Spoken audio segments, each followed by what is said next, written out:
पक्षपात नहीं करते।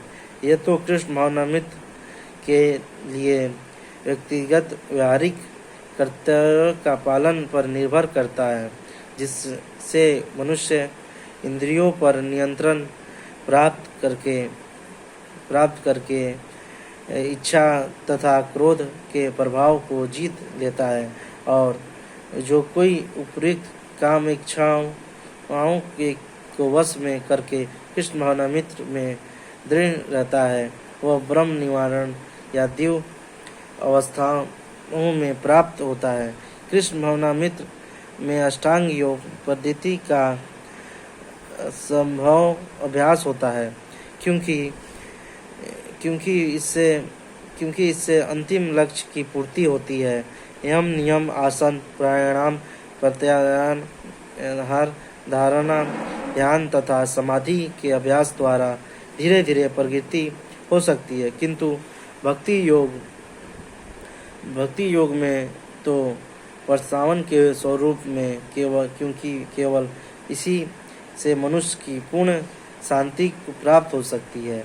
यह जीवन की परम सिद्धि है। इस प्रकार श्रीमद् भगवद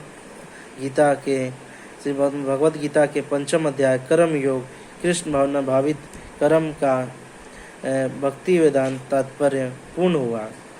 अध्याय 6 ध्यान योग। श्री भगवान वाच्य अनाश्रित कर्म फल कार्य कर्म करोति स सन्यासी च योगी च न निरय च क्रिय। श्री भगवान ने कहा, जो पुरुष अपने कर्म फल के प्रति अनासक्त है और जो अपने कर्तव्य का पालन करता है वही सन्यासी है और असली योगी है। वह नहीं जो ना तो अग्नि में जलता है और ना कर्म करता है। तात्पर्य, इस अध्याय में भगवान बताते हैं कि अष्टांग योग पद्धति मन तथा इंद्रियों को वश में करने का साधन है, किंतु इस कलयुग में सामान्य जनता के लिए इसे संपन्न कर पाना अत्यंत कठिन है। यद्यपि इस अध्याय में अष्टांग योगों के पद्धति की स्तुति की गई है, किंतु भगवान बल देते हैं कि कर्म योग या कृष्ण भावनामृत में कर्म करना इससे श्रेष्ठ है। इस संसार में प्रत्येक मनुष्य अपने परिवार के पालनार्थ तथा अपनी सामग्री के रक्षार्थ कर्म करता है, किंतु कोई भी मनुष्य बिना किसी स्वार्थ किसी व्यक्तित्व तृप्ति के, चाहे वह तृप्ति आत्म केंद्रित हो या व्यापक, कर्म नहीं करता। पूर्णता की कसौटी है। कृष्ण भावनामृत में कर्म करना कर्म के फलों का भोग करने के उद्देश्य से नहीं। कृष्ण भावनामृत में कर्म करना प्रत्येक व्यक्तियों का कर्तव्य है, क्योंकि सभी लोग परमेश्वर के अंश हैं। शरीर के अंग पूरे शरीर के लिए कार्य करते हैं। शरीर के अंग अपनी तुष्टि के लिए नहीं, अपितु पूरे शरीर की तुष्टि के लिए कार्य करते हैं। इसी प्रकार जो जीव अपनी तुष्टि के लिए नहीं, अपितु परब्रह्म की तुष्टि के लिए कार्य करता है, वही पूर्ण सन्यासी या पूर्ण योगी है। कभी कभी सन्यासी सोचते हैं कि उन्हें सारे कार्यों से मुक्ति मिल गई। अंत में वे अग्निहोत्र यज्ञ करना बंद कर देते हैं, लेकिन वस्तुतः वे स्वार्थी हैं, क्योंकि उनका लक्ष्य निराकार ब्रह्मा से तद्भय स्थापित करना होता है। ऐसी इच्छा भौतिक इच्छा से तो श्रेष्ठ है, किंतु वह स्वार्थ से रहित नहीं होती। इसी प्रकार जो योगी समस्त कर्म बंधन करके आत्म अधर्म निमिलित नेत्रों से योग अभ्यास करता है, वह भी आत्मतुष्टि की इच्छा से पूरित होता है। किंतु कृष्ण भावना भावित व्यक्ति बिना किसी स्वार्थ के पूर्ण ब्रह्मा की तुष्टि के लिए कर्म करता है। कृष्ण भावना भावित व्यक्ति को कभी भी आत्मतुष्टि की इच्छा नहीं रहती। उसका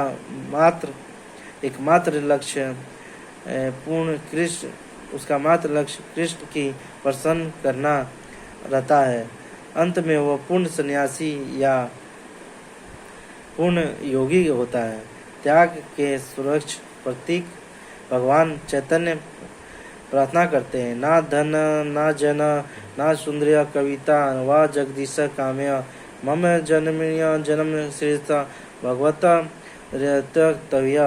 हे सर्वशक्तिमान प्रभु, मुझे ना तो धन संग्रह की कामना है, ना मैं सुंदर स्त्रियों के साथ भ्रमण करने का अभिलाषी हूँ, ना ही मुझे अनुयायियों की कामना है।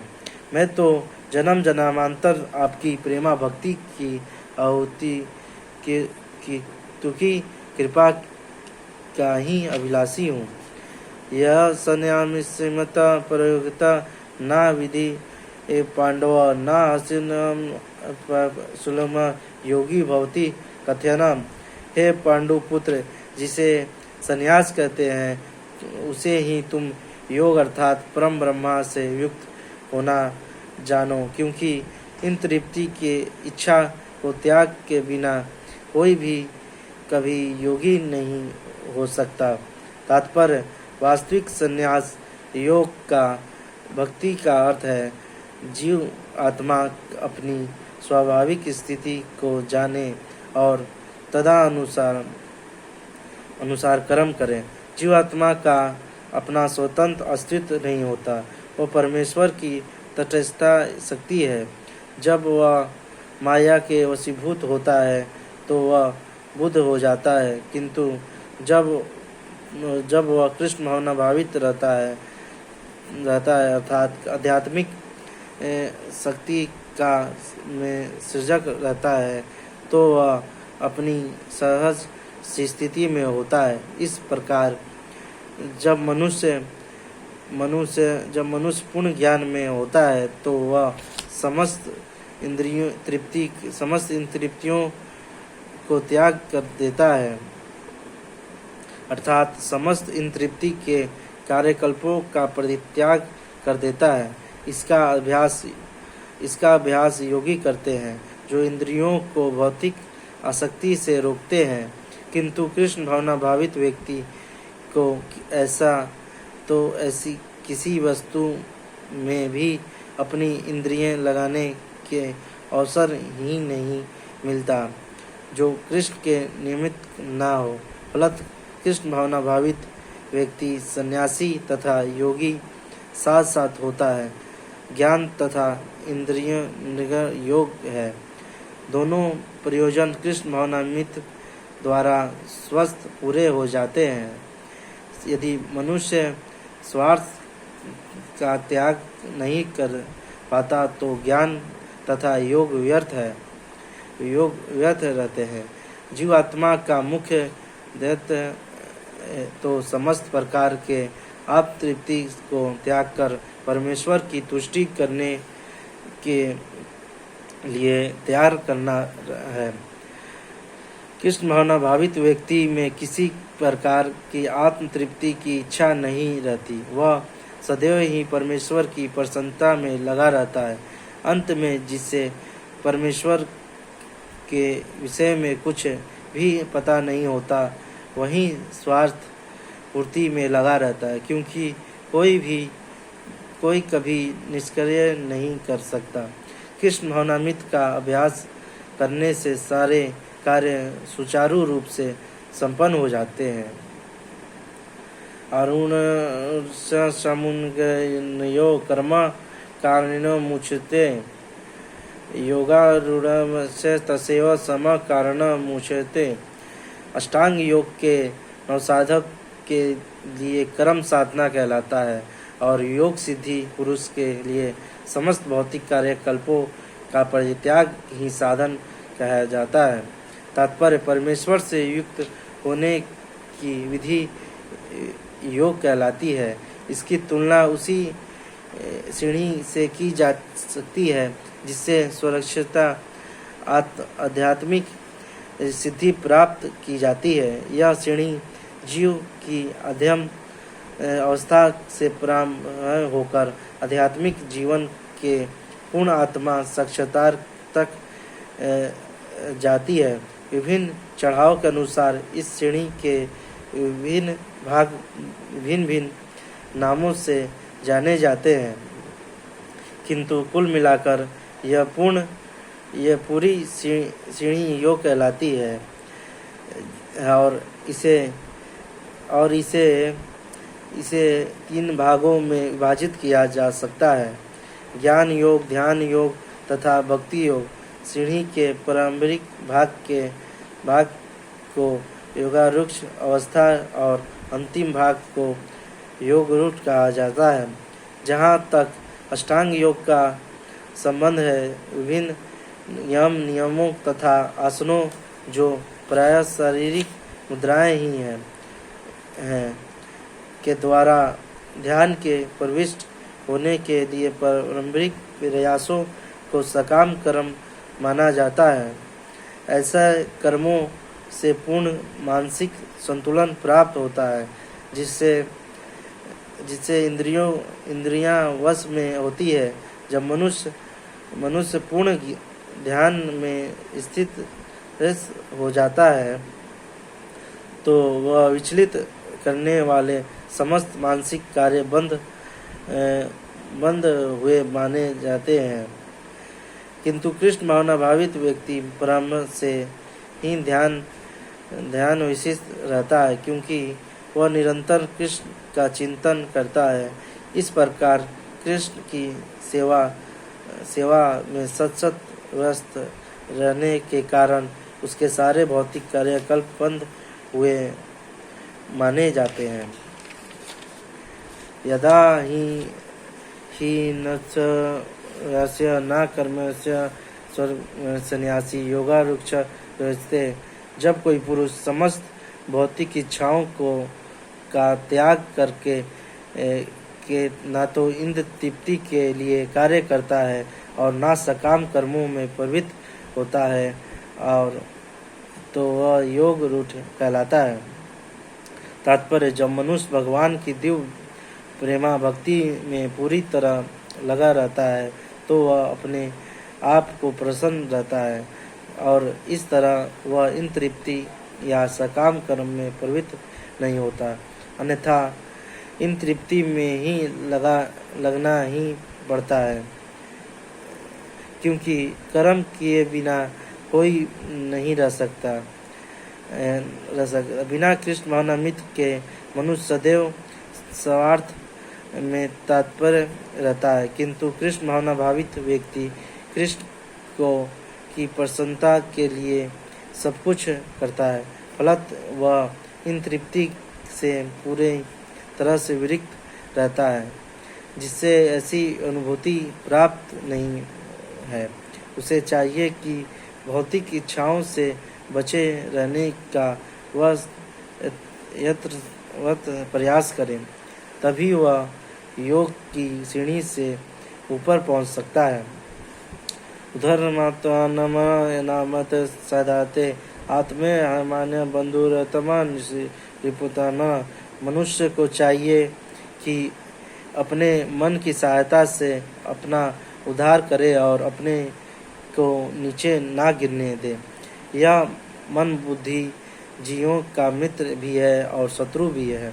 तात्पर्य: प्रसंग के अनुसार आत्मा शब्द का अर्थ शरीर मन तथा आत्मा होता है। योग पद्धति में मन तथा आत्मा का विशेष महत्व है, चूँकि मन ही योग पद्धति का केंद्र बिंदु है। अंत में इस प्रसंग में भी आत्मा का तात्पर्य मन होता है।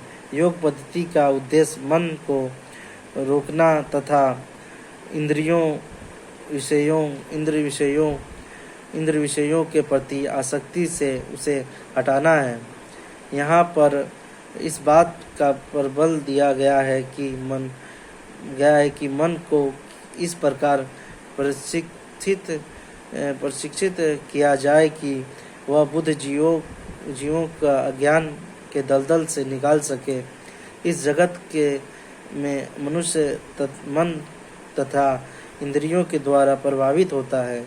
वास्तव में शुद्ध आत्मा इस संसार में इसीलिए फंसा हुआ है कि क्योंकि मन मिथ्या अहंकार में लगकर प्रकृति के ऊपर प्रभुत्व जताना चाहता है। अंत में मन को इस प्रकार के प्रशिक्षित करना चाहिए कि वह प्रकृति की तड़क भड़क से आकृष्ट न हो और इस तरह बुद्ध जीवों की रक्षा किया जा सके। मनुष्य को इंद्रिय विषयों में आकर्षित होकर अपने को पतित नहीं करना चाहिए। जो जितना ही इंद्रिय विषयों के प्रति आकर्षित होता है वह उतना ही इस संसार में फंसता जाता है। अपने को विविध करने का सर्वोत्कृष्ट साधना यही है कि मन को सदैव कृष्ण भावनामृत में निरंतर रखा जाए। ही शब्द इस बात पर बल देने के लिए प्रयुक्त हुआ है, अर्थात इसे अवश्य करना चाहिए।